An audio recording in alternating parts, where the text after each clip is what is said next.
Akkamitti nageenyi keenya bakka jirtan isin haa gahu kun Oromoo ICTdha. Har'a feesbuukii keenya akkamitti akka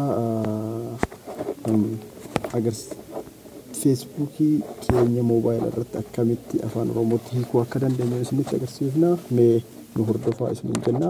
Feesbuukii keenya mataa gubbaarra dhannee bakka sarchii kanatti tiraansleet feesbuuk ka jedhu barreessina. Tiraansleet feesbuuk kana jechuudha. Kan barreessineeti sarchi goonaa jechuudha yookiin barbaadna.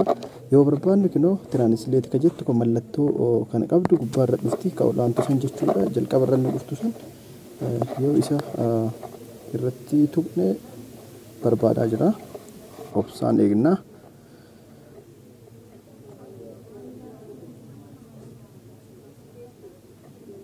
Dhufeera barbaachisaa.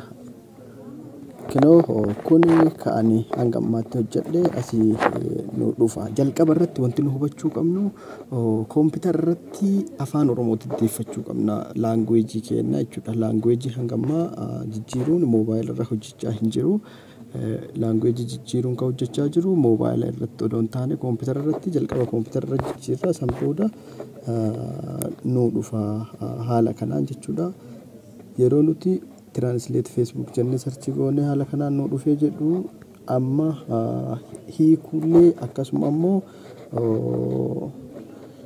voot gochuullee qabna. Ka paablish ta'ellee nu agarsiisa baay'ina isaa. Ani vootii 2200 akkasuma tiraansleeshinii 394 ka paablish ta'e 180 kana qabna. Amma vootii yeroo goonu haala kanaan vootiitti deemneeti ka voot goonu keessaa ka barbaanne voot gochuu dandeenya jechuudha. Jechoota sirrii hiikaman fakkeenyaaf I haven't gone to college ka jedhu koolejii galee hin baranne kan hin taane ka ta'u nu ta'uuf nu hin taane haala kanaan keessaa filannaa. Yeroo duuba deebinullee isa kanaan deebine jechoota hiikuullee haala kanaan hiikna jechuudha. Tiraansleet gochuu irratti illee yoo barbaanne fakkeenyaaf aazarsi ka jedhu aazar ka jedhu kan biroo jenneeti sammiiti hin deemaa jechuudha. Haala kanaan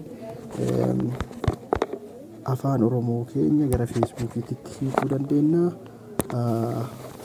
Hordoftoonni keenya Oromoo ICT bakka jirtanitti nagaa fayyaa nu ta'a. Galatooma yeroo